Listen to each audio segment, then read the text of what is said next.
Oh, darn it. I was just wondering because I can see that I can,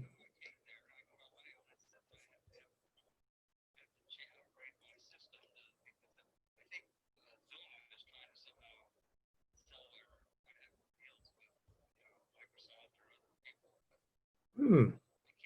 Have you got your phone? You can do it on your phone.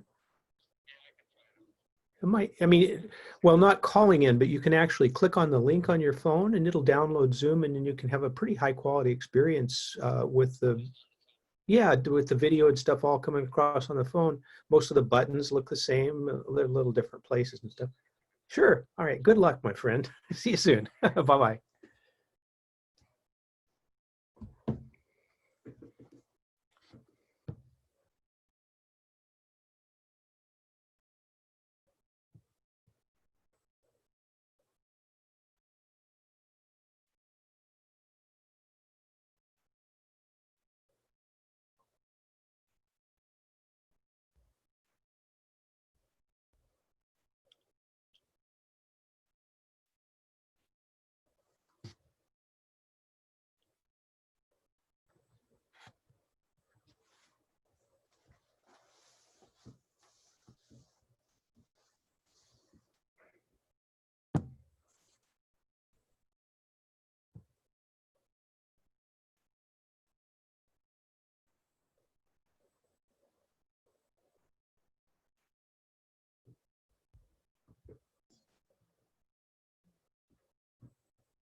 There's Jim. Looks like you're, can you hear me okay, Jim?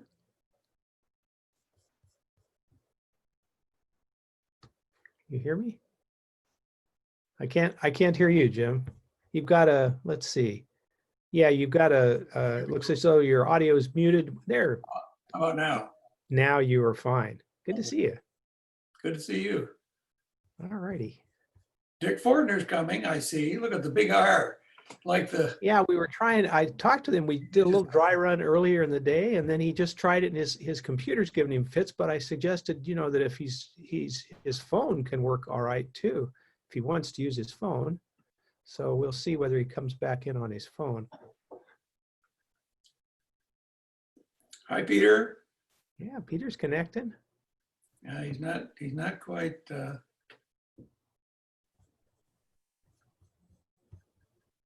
we know, no audio, Peter. Lower left How's corner. this? Is that That's better? better. There That's you better. are. Did You you got on a guys? banjo t-shirt, Jim. Oh, What is yeah. what is it? I can see the banjo, but I can't read the lettering. It says the right song at the right moment can change history. All right. And the banjo says on it, this In machine my office, I can. surrounds hate and forces it to surrender. Wow. That sounds like Yeah, I know. something That's pretty nice banjo. Seeger would have worn or championed or said. Thanks. You guys did you notice the review that Dan sent around just a little while ago? I did see that. Yeah. I just finished reading it. It was excellent, I thought. Yeah. Yeah. Well, it's pretty hard to accept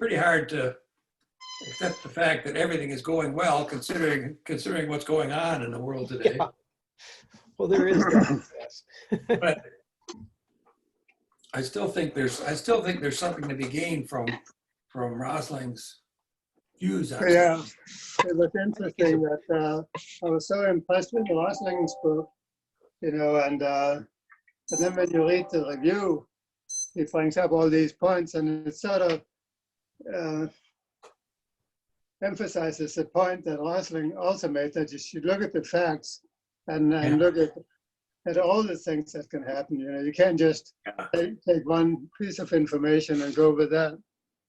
Yeah.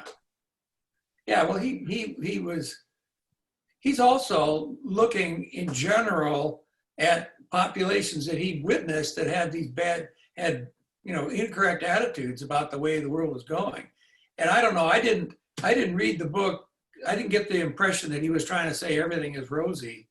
that he was just pointing out, he has a bunch of different places in here where he talks about statistics, and I don't know, maybe they're flawed. I didn't check the statistics out, but it's a pretty compelling story, I thought. I was just, you know, I'm behind on it. I didn't get it read as thoroughly as I'd like, but in skimming through it, one of the things I noticed is at the end of each of these sections, he has an approach associated with how to apply this thing to whatever the issue that he's talking about, whether it's fearfulness or size or that sort of thing, and saying factfulness is, you know, for example, you know, I think I'm here just before, which I'm on the end of chapter 6. So Hi, Steve.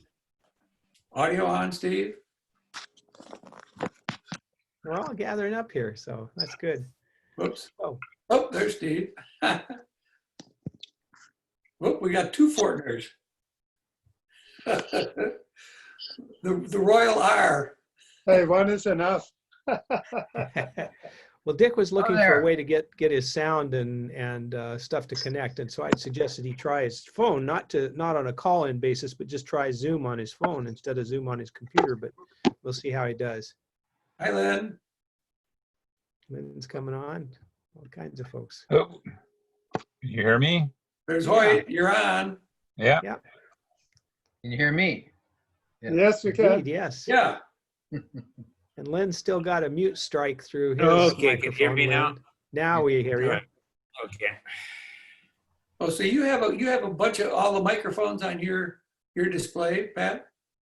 Oh, no, when I look at the people, I can, if I look in the participants list over on the side, or when I look at the thumbnail sketches of the people in grid view, it'll show whether their microphone is muted. Huh. Can you mute them?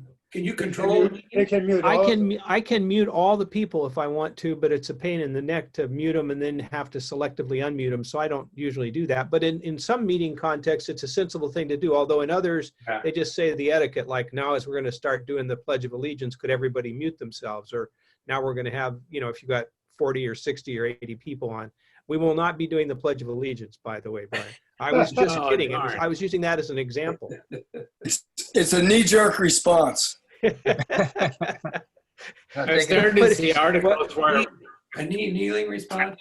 Yeah, I was just been kneeling. I've started to see articles saying that the Pledge of Allegiance has been used so much it's actually useless. It should be. Ah, I got only 3 for Dick special Fortners. events.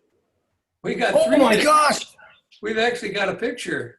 We've I've got got- you in, that we I've see got you. Fortner in triplicate. It's either a nightmare or a dream come true. I don't know which one. I think one of those is going to yield audio, Dick. If you I got, think that one that's got a strike through I have no idea which device it is, but one of you these, maybe it's the know? one we can see you on that you probably have the ability to unmute yourself. speak up, Dick. Are you there? He's muted. He's got a little red microphone. Move your mouth.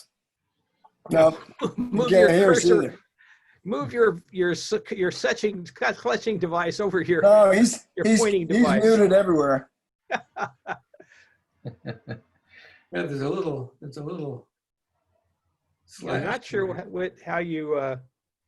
Get 3 devices. That's Can you hear me the now? redundancy is No, great. no. but Now that's we hear you, great. Dick. Yeah, you Yeah. have contact. The Fortner Mine's has out. landed. Well, Oh, he- now the meeting's really screwed up. You got me. Oh no. Dick, why do you have 3 Richard Fortners? Well, I don't know. It's I don't know which voter ones to get rid fraud. of. It's voter fraud. He wants to vote 3 times. Oh, there's Well, one. you Vote early, surely vote when you vote often. by Zoom. Yeah. Okay, and there's one of me gone. Man, Here comes Dan. Okay, how many of me do you have now? We 3. still see all 3 of them, but 3, still 3. Still 3? yeah. Yeah.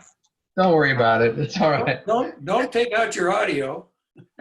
That's right. Well, I know Don't which touch one. anything else.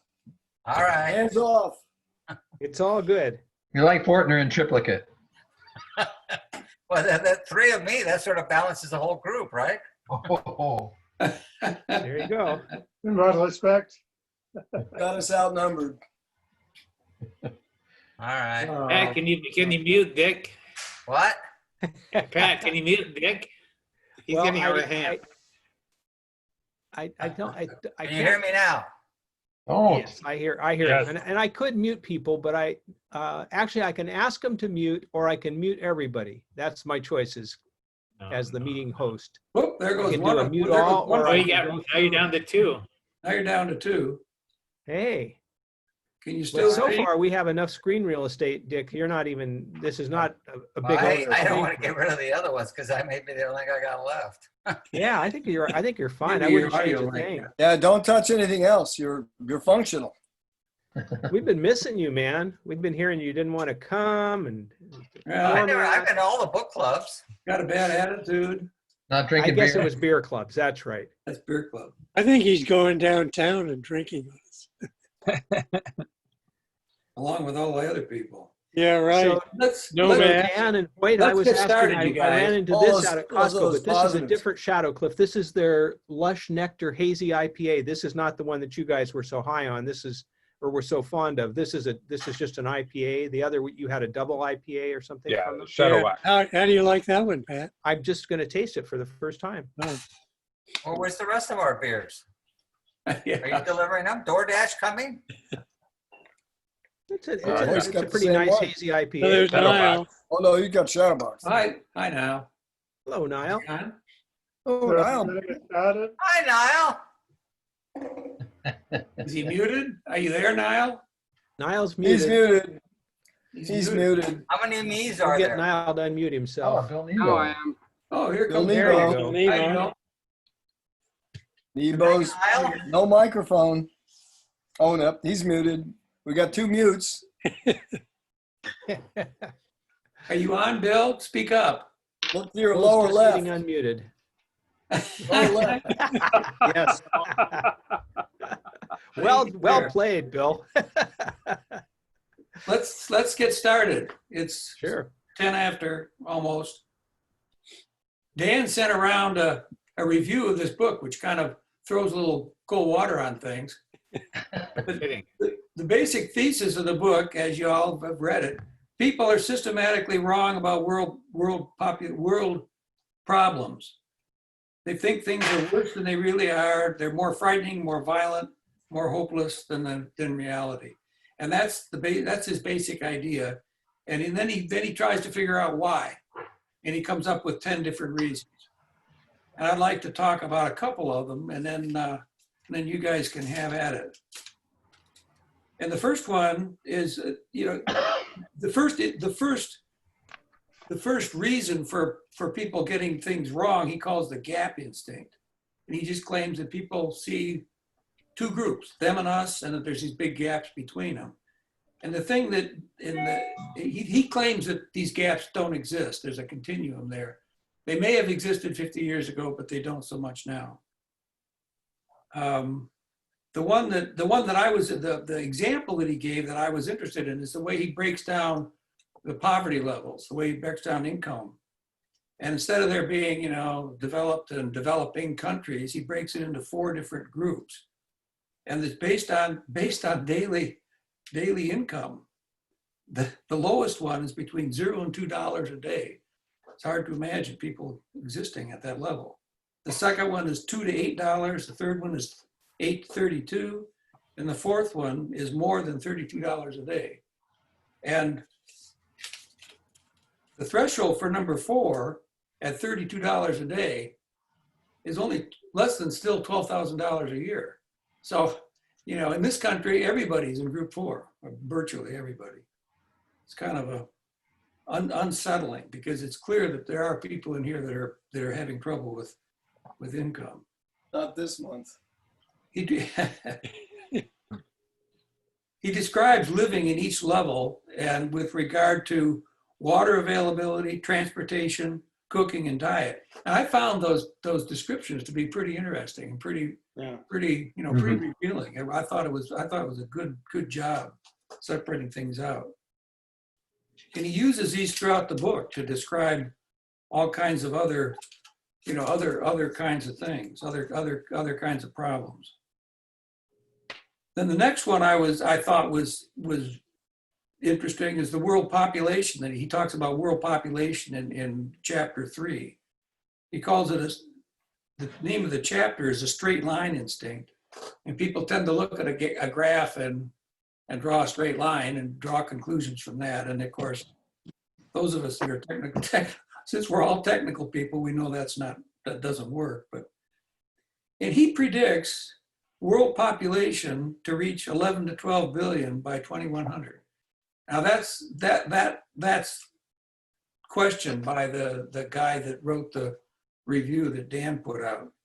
But that's in the basis of that, according to Rosling, is that it's not due to a high birth rate. You know, that the birth rate in the world has dropped down to 2.5 per woman.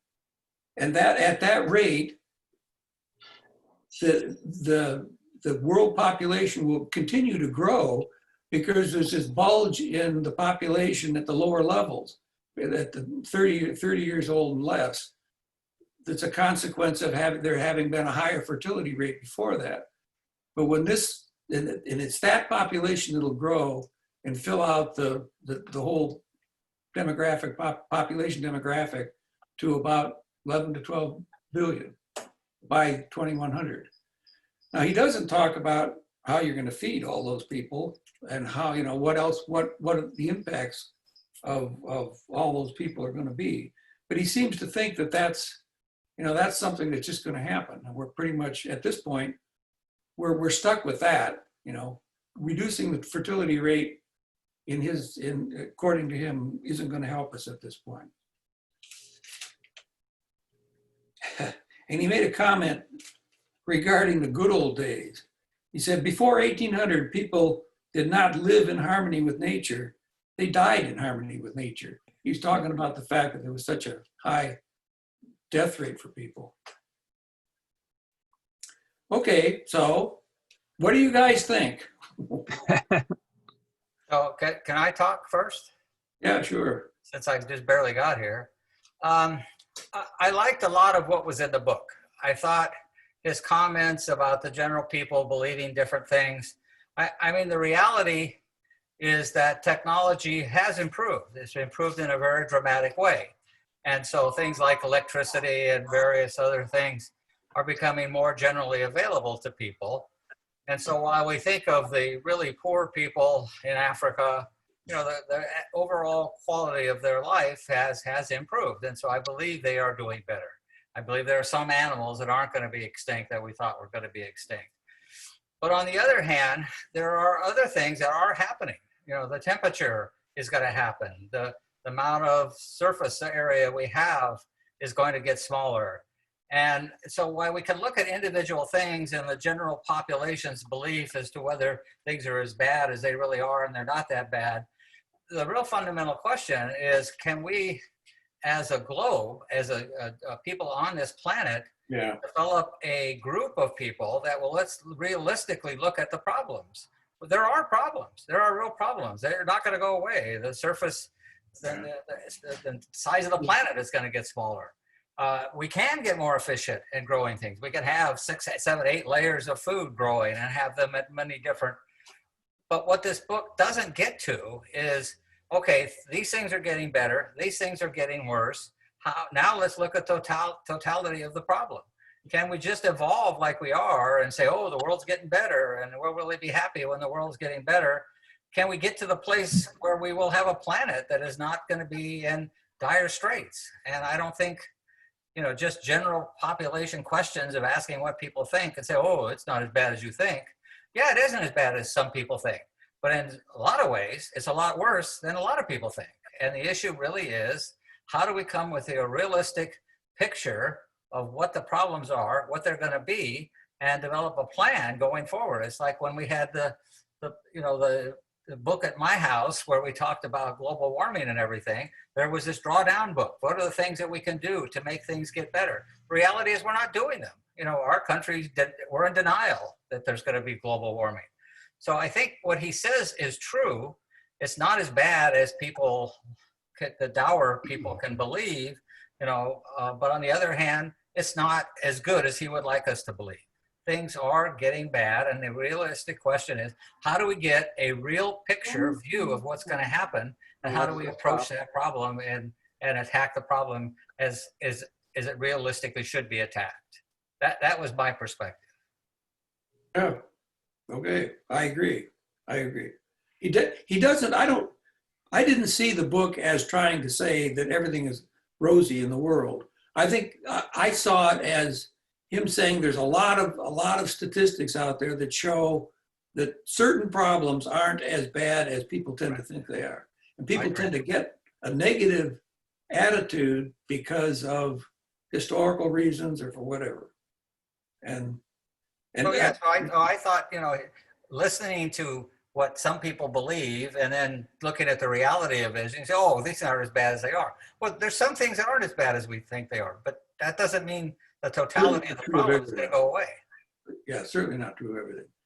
He's right just before Trump, for one thing. Yeah. No. Yeah, well, I thought I thought it was the perfect book to follow the book we had last month, Peter's book about the undoing, because it shows what happens when you, quote, think fast instead of thinking slowly.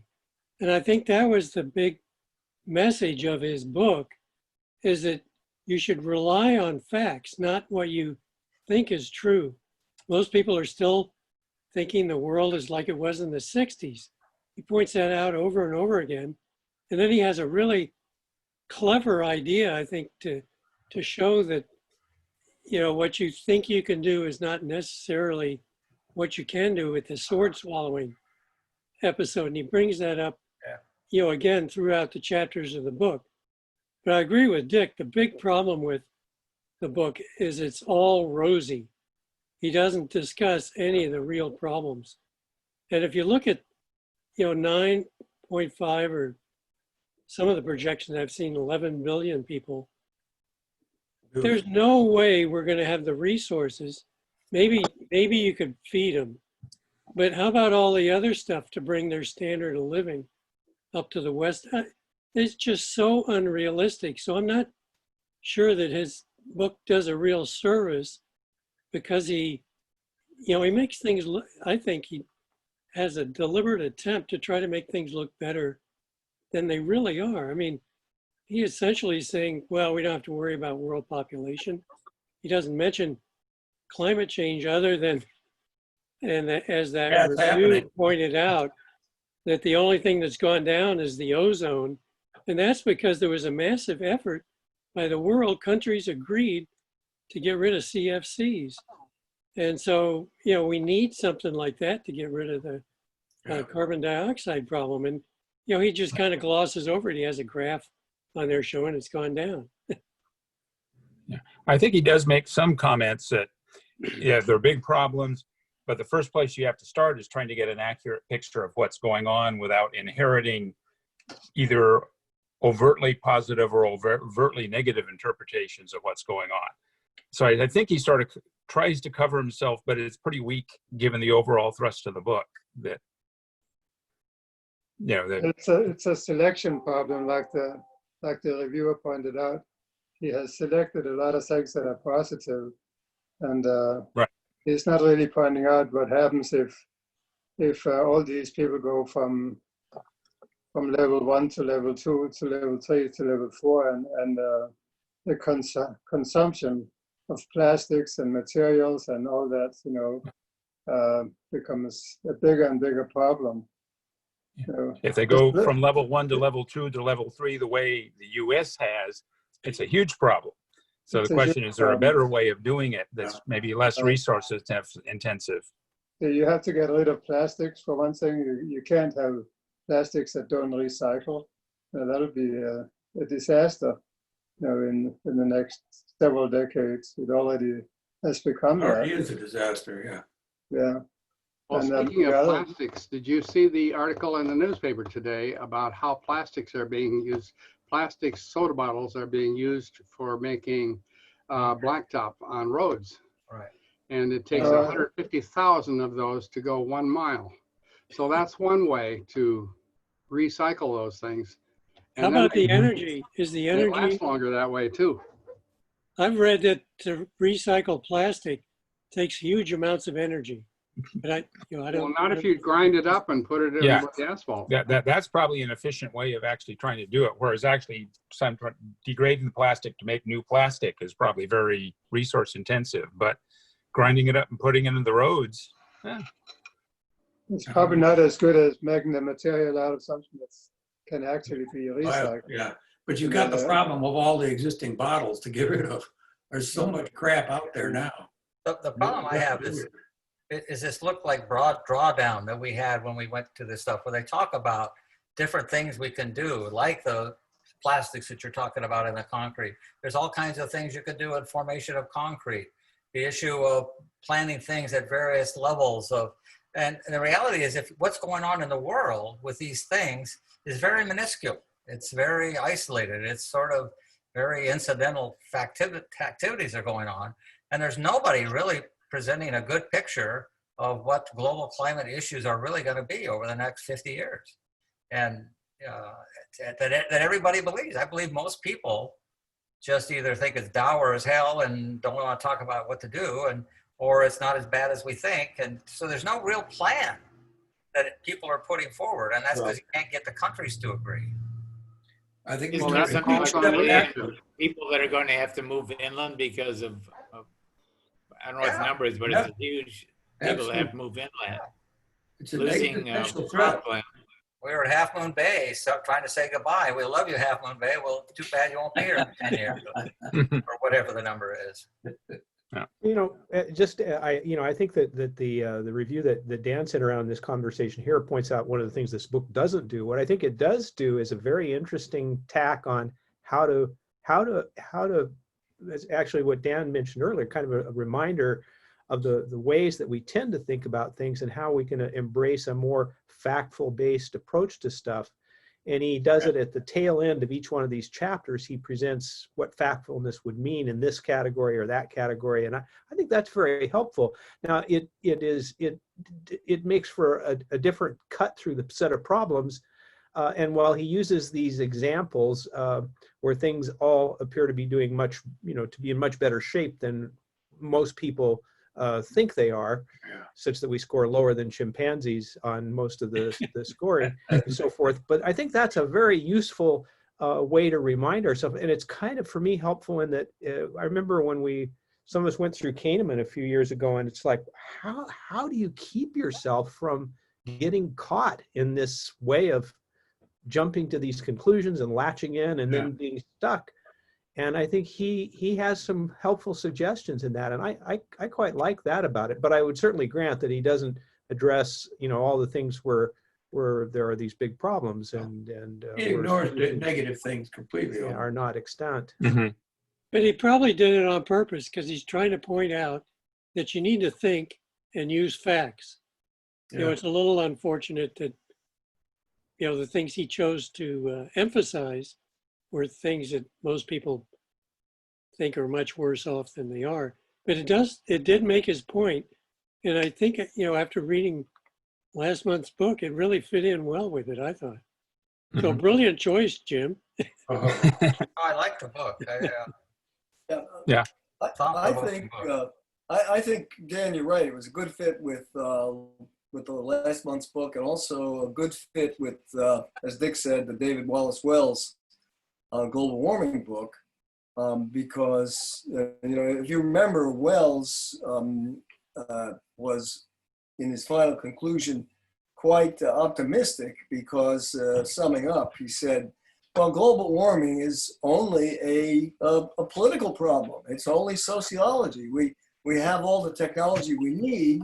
We simply have to convince people not to kill themselves. And, that in the end should be quite easy to do, and he goes through, Wells went through, how to, Wally Brooker's way to take CO2 out of the atmosphere. It's doable. It simply costs money, so you spend the money on that instead of on aircraft carriers. You spend the same amount of resources that you did in World War II to beat Hitler, to save the human race. This is I think, and part of, and then to go back into Rosling, I don't know whether you guys have seen any, looked at any of the YouTube videos, but I would recommend, I saw this one 3 or 4 years ago. Rosling is actually, the whole Rosling clan is big in Sweden, as they say. And in fact, they have somebody with money has said that everybody who graduates from high school will get a free copy of this book. Oh, yeah. As a graduation present. And I think part of this reflects Rosling's personality. He's a masterful teacher. He's really impressive in person. And as I was going through the book, I learned more about him and his family. I knew a little about it, but apparently when he was 30, he refers, just as an aside, that, well, that's when I got my first cancer. The free medical system in Sweden, after getting me a free bachelor's degree and a free PhD, then saved my life for free. Of course, it's not free. I'm paying taxes, and everybody's paying taxes into this. But in that video that I saw now a 3 years ago, he talked about his own family history and how his grandmother had been, essentially illiterate, and she had done the laundry for a family of 9 by hand her whole life. And when somebody finally bought a washing machine, he said she sat in front of the washing machine and watched it go through the whole cycle, washing and rinsing and spinning. And she was mesmerized by this, just watched it over and over again, doing this, this tremendous hand labor. And I talked with Ava about when she was a girl, washing clothes with a big wooden tub, and they had this big wooden oar like device, like an oar that you used to stir. Oh, yeah. Clothes, to do the agitation cycle. And it took two Viking women to wield the oar and stir this thing around. So it's certainly better than a gym membership. But if you do that for a whole family of 9, then my last point, I think, is that the review is really a good balancing thing. I think summing up what the review said is that he had all these graphs where good things are getting better, bad things are going away. But the reviewer said there was no things where bad things are getting worse. He didn't have any examples of that, and that maybe sums up this glass half full approach to the problem. That he is overly optimistic. But I think he his point of view was, well, I'm getting my point of view out there, and you guys are free to shoot. Shoot me down. And I think this kind of discussion that we're having right now is exactly, I think, what he would be pleased to hear. We're still my alive. 2 cents. Yeah, the afterwards, I didn't realize that they write in a very moving way about his end and putting the book, big book, together. So I thought that was pretty touching. And I think it's a pretty spectacular team effort between him and his son and his daughter-in-law, because when you read the backgrounds of these 3 people, you can see that all 3 of them, put a whole lot into this book. Their skill sets, really an impressive team effort, I think. Mm-hmm. And not only for the book, but for all the TED Talks and all the presentations. Exactly. All that has been a team effort. Exactly. The 3 of them. And I think it's been kind of like 10, 15-year effort, where the old experienced doctor was working with the IT experts. And I think the daughter-in-law is a GUI person, of designs, interfaces. Graphics, and how to convey, information to people and, over a computer screen, Yeah, it was interesting that both the son and the daughter-in-law wound up working for Google for 2 or 3 years. Did you see that? Yeah. That's interesting. And then they came back to work for the nonprofit. Yeah. They worked at Google. There's this note in the afterword where when he discovered that he had cancer, he canceled all his 67 planned lectures for the coming year, as well as planned TV and radio appearances and a film production. Wow. He's a busy guy. I'm afraid I listened to it on audio. Does it have graphs actually in the Oh, book? yeah. Yeah. Oh, Yes, yeah. yes. Because Yeah, I was reminded of the book we read a few years ago, Abundance by Diamandis, which is, kind of similar, where he was saying that we have a lot. Things have improved, and he showed 50 pages of plots showing where things are improving over the world. It wasn't quite as rosy, I think, as this one, because he went into some detail on the issues. But I remember thinking about that as we were going, and then he starts the book off with these questions, which I thought were pretty cherry picked, really, but made a point. And then he writes about what you said, the gap instinct that we have, that we split things into two pieces, which he then went ahead and split it into four. I thought, okay, it's not like it's not. He doesn't do it as a graph or as something that is a continuum, which it is, of course, but rather he decides to split it in a different way. And I don't know, that just kind of turned me off initially. But there are some good things, like Pat says, of the ways we can approach the world and think about these issues and these instincts that we have, and try to work against them. It seems to me education is the main thing. If we can get everybody educated, and now we know that we are educating people around the world, birth rates will go down, things will improve. A lot of things will be better if people can get educated. But Except the material consumption will go up. Yeah. as Unless the- you're very clever about how you do all that and it growth. was- Yeah. maybe, everybody's got to learn what's the best way to use our resources. What's your evidence for that, Peter? But it has been in the review that Dan put out, says that by far the biggest increase has been in the last 50 years. It goes up decade by decade. Well, check out your Kind garage. of a straight line graph, huh? Straight line. Oh. graph, yeah, right. Good More, point. more exponential than straight Yeah. line. Mostly. Yeah, and look at your garage. I agree with Bill. As Bill says. There's some great lines in this too. It's up in the beginning. It says, "This book is my very last battle in my lifelong mission to fight devastating global ignorance. It's my last attempt to make an impact on the world, to change people's ways of thinking, calm their irrational fears, and redirect their energies into constructive activities." And then he says, "In my previous battles, I armed myself with huge data sets, eye-opening software, an energetic lecturing style, and a Swedish bayonet for the sword swallowing. It wasn't enough, but I hope this book will be. This is data as you've never known it. It's data as therapy. It's understanding as a source of mental peace, because the world is not as dramatic as it seems." It's just kind of an interesting, it's an interesting take. I really get a kick out of this. Factfulness, like a healthy diet and regular exercise, can and should become a part of your daily life. Start to practice it and you'll be able, et cetera, et cetera. Pretty one thing positive attitude to somebody who's dying of cancer. Yeah, I know. Yeah. Yeah. Yeah. One thing that's interesting now, as opposed to 20, 30, 40 years ago, is that it's a lot easier to get facts, because everybody has, a lot of people have connection to the internet.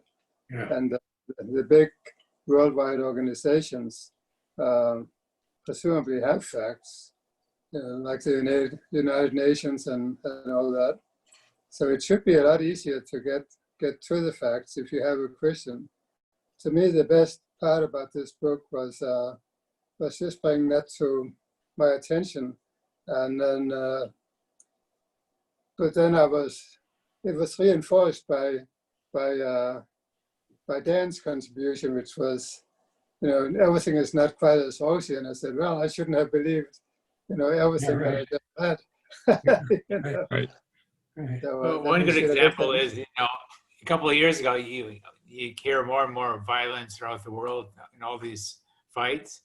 Yeah. And, you naturally think that people are getting more and more being killed with wars. And the facts are just the opposite. The number of actually people being killed by wars is small compared to what it has been in the past. Right. So that's, Mhm. one case where you just sort of say, well, obviously it's getting bigger, but you have to look at the facts and it's just the opposite. Isn't, yeah. Yeah, that was another one of his good examples. I'm remembering, Dan, do you remember, well, this is now facts that are years ago. You had some data about the crime rate in the United States in young men, I don't know, 15 to 25, as a function of how much lead was in the gasoline. And there was when you took the lead out of the gasoline, therefore reducing the amount of lead and lead paint, which kids would chew on, there was a delay. Like you take the lead out of the gasoline and then 15 years later, the crime rate drops. Do you remember that? Yeah, I think that was in the first Freakonomics book. It could be. But it was an indirect effect that was hard to detect till you got, big data. Right. And that's what I remember. The other thing that was a function of that was legalizing abortion. I remember they said that was another reason the crime rate dropped. Right, right. We weren't having so many babies to unwed mothers. Unwanted babies. Yeah, right. Mhm. Yeah. So there's, it's not always as it seems. Well, yeah, there are many variables in this problem. Yeah. Yeah. I watched 2 of his TED Talks, and to see what he was like, and to see what his campaign was about. And that was very, very helpful, because his TED Talks were very entertaining, and they sounded like the book, because the book wasn't a literary masterpiece. I kept thinking it's written in kind of a presentation style. Well, it was. Yeah. It was like the TED Talk written down. And so after 2 of those, one of which featured his son with him on stage, I came to a conclusion for myself that he really was on a campaign. And the campaign was to do as we have said, to help us to center on facts, and to center on them as unemotionally as we can, to be aware of our biases, to try to put those aside, and to act wisely and factually, thinking of all of the data rather than cherry picking our data. And I thought that was a good thing, and he made a good case for that.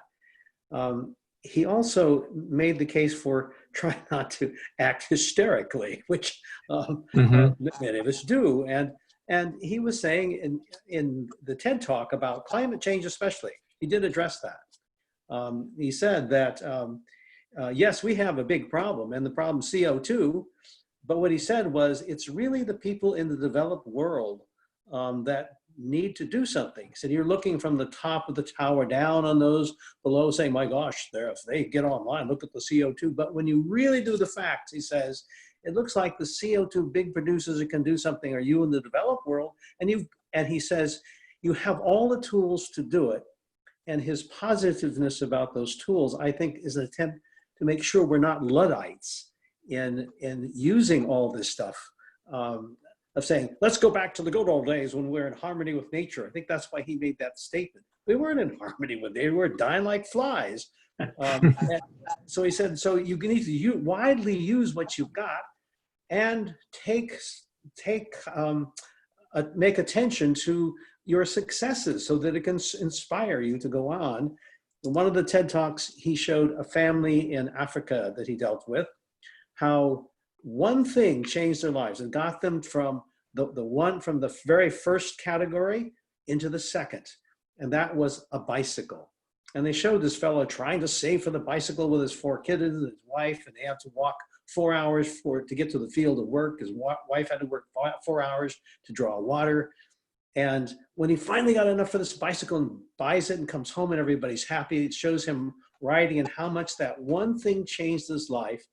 And at the end of that little snippet, the guy says, well, next, I want to save for a motorbike, which would propel him further. And that's, I think, what he's talking about with don't panic. There are ways we can do it. Don't be a Luddite. And in these talks also, he was saying, this is where you want to enjoy all of the things. Well, the washing machine, for instance, he was saying it was so wonderful to see my grandmother sitting in front of the washing machine. Thank you, makers of electricity. Thank you, makers of steel. So that's why I'm saying, don't get Luddite. This is the stuff. This is the goose that laid the golden egg. You know, to make sure that you don't smother the goose.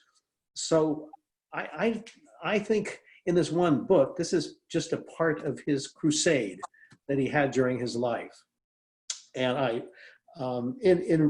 as I began reading, I with the first thought, well, what about these other issues? Was he going to deal with those? Well, by the end of it, I thought, this is a crusade. There's more to it. That's why I looked up the TED Talks.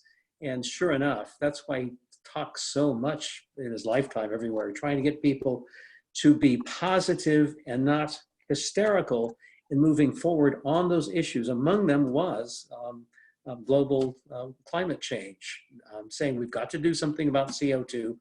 Developed world, you've got the tools to do it. You've got the information to do it. You need to have the will to do it. And that's what I got from his TED Talks. So I went from thinking the book was kind of light and to really liking it and suggesting these TED Talks. These would be good for kids, especially the emphasis on rational, cool thinking, taking in all the facts, looking at your own prejudices. I thought that's pretty good for all of us. So I enjoyed the book, so thank you, whoever suggested the book. Is that you, Jim? Yeah. Yeah, well, that was, it got me to these TED Talks I really enjoy. It came from Clyde Lane first. He suggested it to me, so. It was good You guys book. know him. Yeah, he's really quite a personality watching him on the TED Talks. He gave wonderful presentations, really, really wonderful. I think his son and daughter-in-law also, their use of these innovative graphics and these bubble diagrams and stuff, they've come up with very powerful ways to show some of this stuff that is really helps with the crusade and with getting these points across. I think it's interesting too that he encourages us that if we embrace this way of thinking about things, we'll be less stressed. We'll have a more balanced approach. We won't be as spun up about the drama of climate change or population growth, but that we can think about it in a more orderly way. Although he is quick to say we wouldn't want that part of ourselves cut out because it also gives us passion and all these other things. But I just thought it was kind of as you say, Dan, a nice segue from the thoughts, from the last book and what we know about Kahneman's work and so forth, that, this is some pretty constructive suggestions here. But in addition to the benefits of doing it in terms of rational and better decision-making and so forth, also a less stressful way of living, which I thought was kind of an interesting thing, especially if he's on a crusade in Sweden to have young people learn it and apply it. Yeah. Well, to get it for free, actually. Yeah. Well, that was from the Nobel Institute, right? Didn't they donate money so the school children? I read that somewhere. Yeah, It was in that article, I think. it was in the article, but I don't know the thing about getting the book as a free graduate. When the Swedish kids graduate, they stay in high school an extra year compared to us. And when they get out of high school, there's different academic levels, but the ones who take the hardest route end up with essentially their lower division university done when they're 18 or 19, I guess. They typically leave at 19. And when they take that first academic step, I read somewhere that they were going to get a free copy of this book, as a graduation present. Maybe it's from the foundation that Rosling and his son founded. Like Gapminders. Yeah, I think. But that's the idea, that everybody when they took Studenten would get this book. So what do you think about that, Brian? Well, I think I'm mostly going on what my Swedish friends think about Rosling, and I think they would in general support this, and I think that the book would generate a lot of discussion and critical thinking. I mean, it's quite typical, on Swedish TV to see people, like two people spending an hour discussing an issue of the day in considerable depth. you know. So I think this kind of discussion we're having right now would be something that the Swedes would consider a normal way to spend an hour, you know, after you had all read the book, going about, you know, and I think the discussion would go the same thing. Well, he's left a lot of the, you know, he's too optimistic, or, you know, there's not enough, not enough balance in the book. I think that this sounds like, like I said, Rosling and his family is quite well known. They've been on, you know, in the media a lot in the last 7 or 8 years. So everybody knows about them and knows the TED Talks and knows the books. All my friends, anyway, you know. So who makes the judgment that he's too optimistic? Well, I think that there would be a discussion about, some people would say too optimistic, others would say not pessimistic, not balanced enough. I think, you know, the guy who wrote the review that Dan sent around was the Swedish guy, another academic with good credentials, who wrote, you know, I think that was a very good constructive review of the book. I thought, you know, It's just so easy to criticize, and I think he had a really good point with this book. yeah, I think it was a high quality critical review. I think that he pointed out some things that really were good to know about. But I think in the context of the bigger picture, you know, like, you know, just in the books we've read, I think there's a lot of room, like this discussion about, we're having now about whether there'll be enough resources to, going back to Paul Ehrlich, you know, the population bomb idea that you're going to outstrip what people can, you know, the resources of the planet.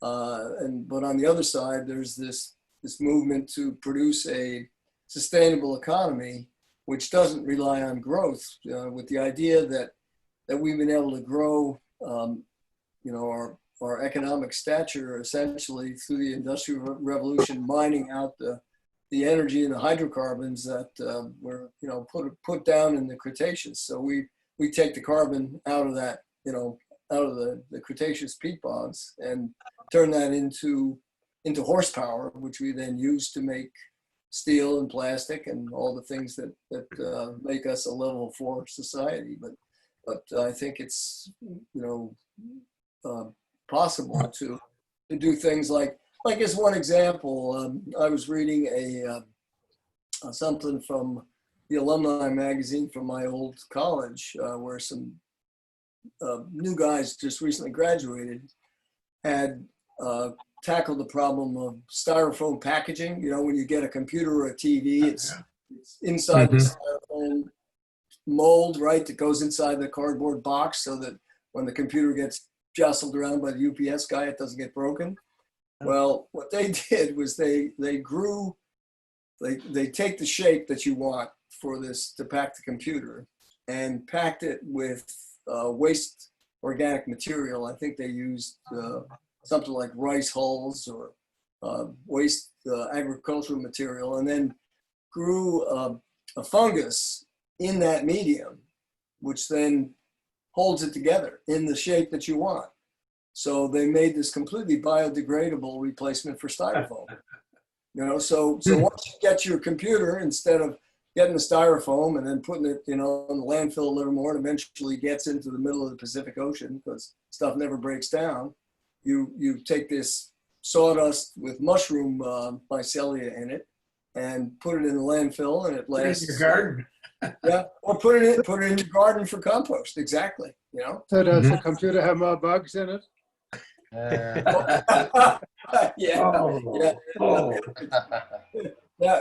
Well put. Yeah, that's right. Yeah. I don't know if that's the Ecovation crowd, but they grow a whole bunch of stuff that way with those. They've got a. Anyway, I think that, you know, that like Bill was saying, we have to be creative non-Luddites here, and as the human race has to get to work on this, and But see, that was missing from the book. Apparently, he did it in his TED lectures, and I think I watched one of them where he did present a little more balanced view. I sort of got the impression that the book was written in a hurry. Yeah. And that maybe he did use his TED notes. 15 years. and he kind of, there was a mention of, the environmental problem and global Yeah, warming, but- but he kind of, it didn't fit in with I think what he was trying to do in the book is make people think about using data. Right. Yeah. And Mhm. he left Yeah. out a lot of stuff. Well, he did have the At ultimate. the end of his life? Pardon me? Wasn't the book finished at the end of his life? Yeah, He had cancer and he worked with his son and daughter-in-law and wanted to finish the book and try to put a positive cast into it because of where he was and what was happening and what he wanted people to Yeah, I mean, talk about He time died. pressure. He died before the book came out, actually. Right. They get, yeah, he died. No, he was, yeah. Daughter-in-law and son. Now, you said it was written in a hurry, but he spent 15 years on this. So how do you get a hurry? They worked on it a Deathbed. long time. Well, the Finished it. research he did, yeah. But I don't think it took him 15 years to write the book. No. No. I think they talk about how quickly they pulled the book together in that. Yeah, at and, the end, and, once he had cancer, Yeah. they got together to try to put it into a final form. I like one of his closing remarks here and towards the end there is, could everyone have a fact-based worldview one day? Big change is always difficult to imagine, but it is definitely possible. And I think it will happen for two simple reasons. First, a fact-based worldview is more useful for navigating life, just like an accurate GPS is more useful for finding your way in the city. Second, and probably more important, a fact-based worldview is more comfortable. It creates less stress and hopelessness than the dramatic worldview, simply because the dramatic one is so negative and terrifying. It's kind of an interesting. So who can we think of that needs to read that? Who would never? Well, did you Not read? that, not He that he doesn't know how ever to reads read. it. He's in trouble. Donald Trump, but he'd have to learn to read. I would give this book to my grandkids when they get into high school or graduate. I think it's a good one. I think the fact it was written easy to be easily read, even the fact it was in a hurry, it was kind of an outline and it's easier for them to digest. It's not so long.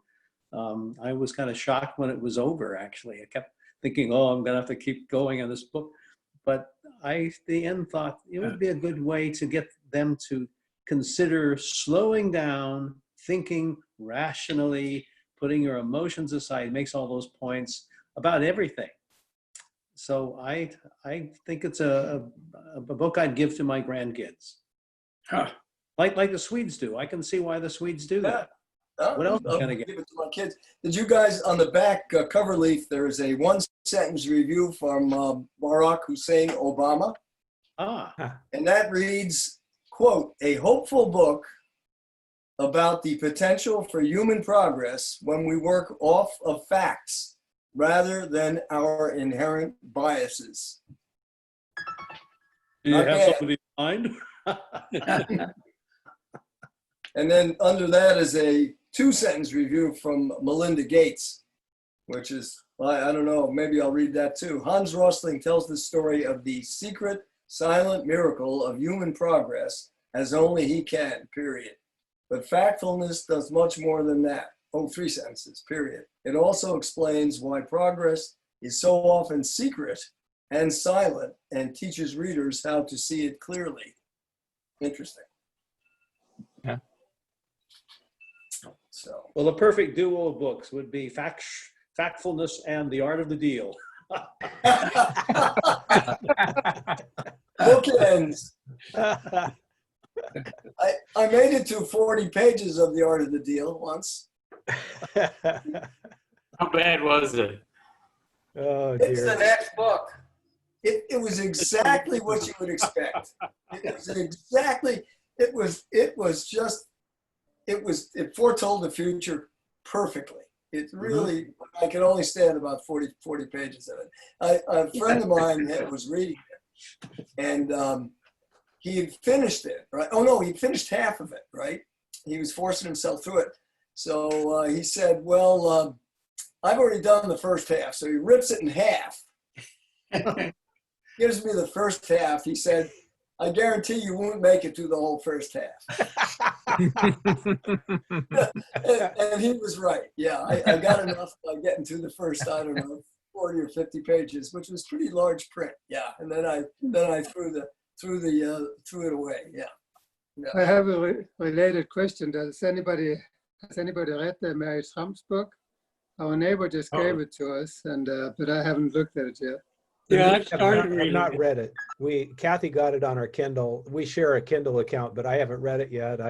I've seen her do the rounds, some of her talk show rounds, although I missed the one with Stephanopoulos that Kathy had watched and said that she liked it better than the one with Andrea Mitchell. But it seems like the guy was doomed, that he came from a family of, that he was just, his lot was cast, and here we are, we've inherited the storm.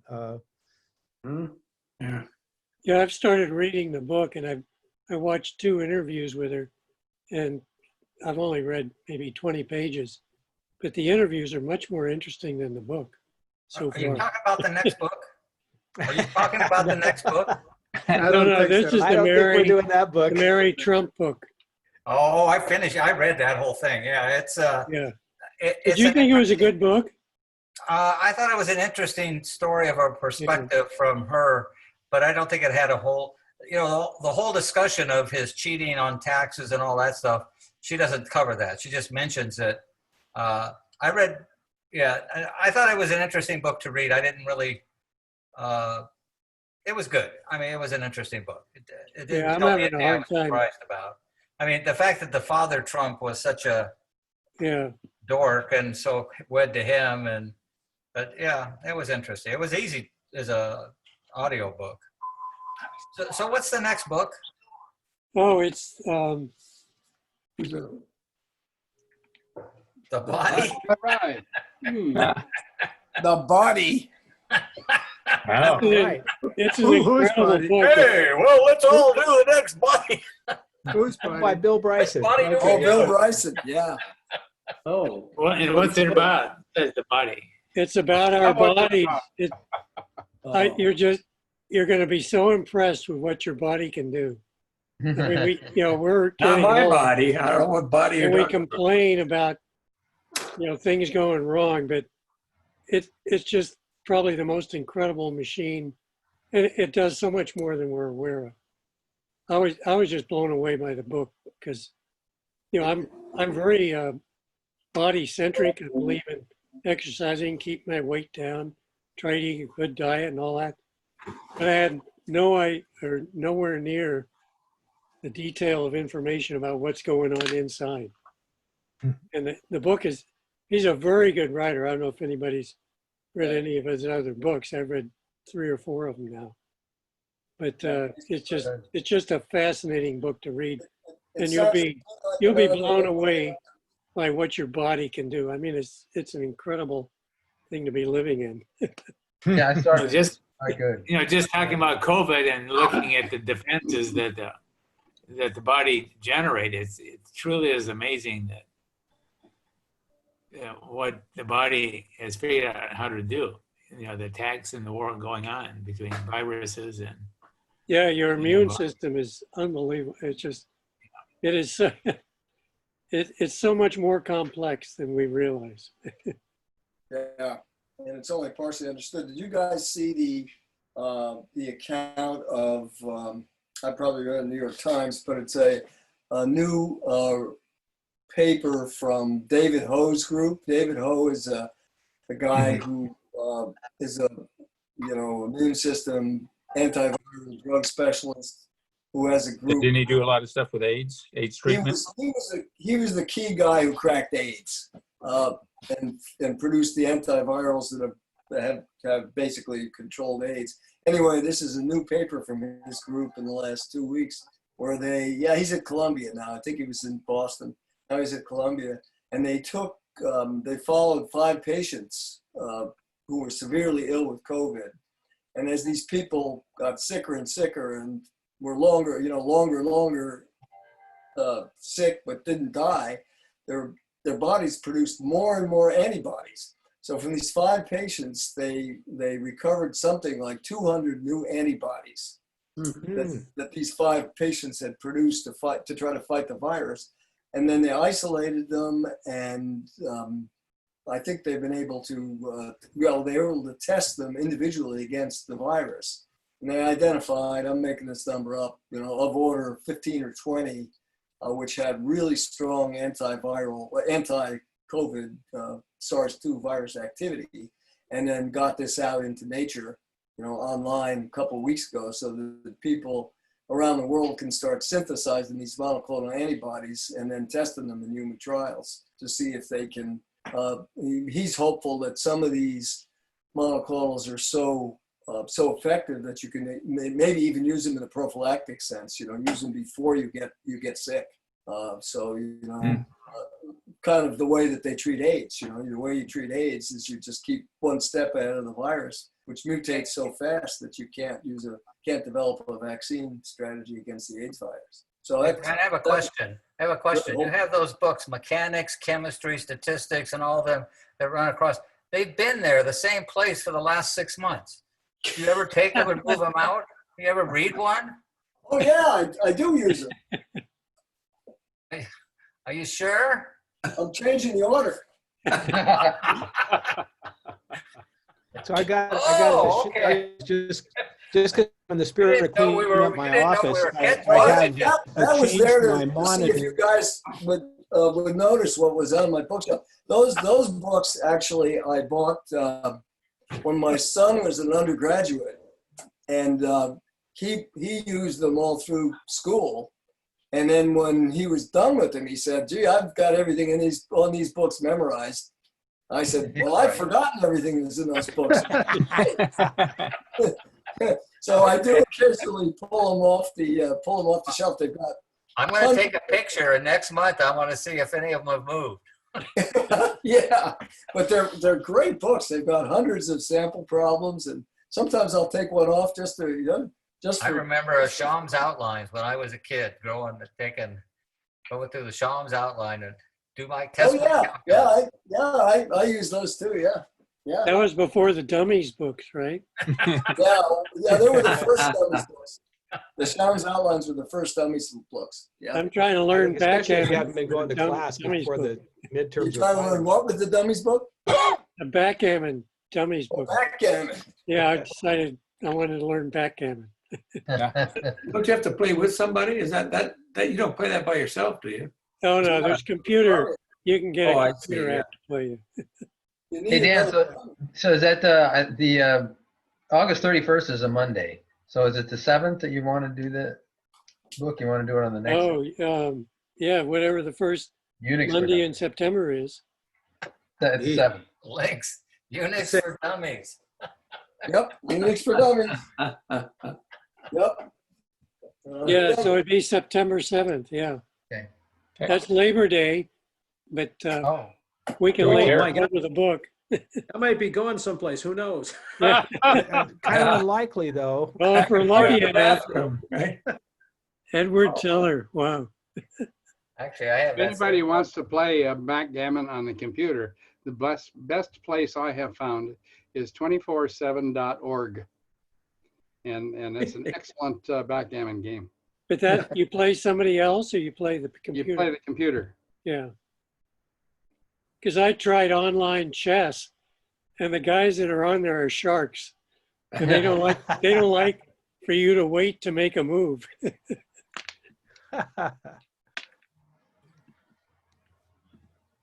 Okay, the body's next.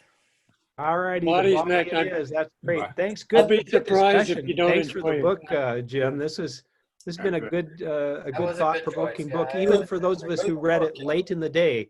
Let's put it that way.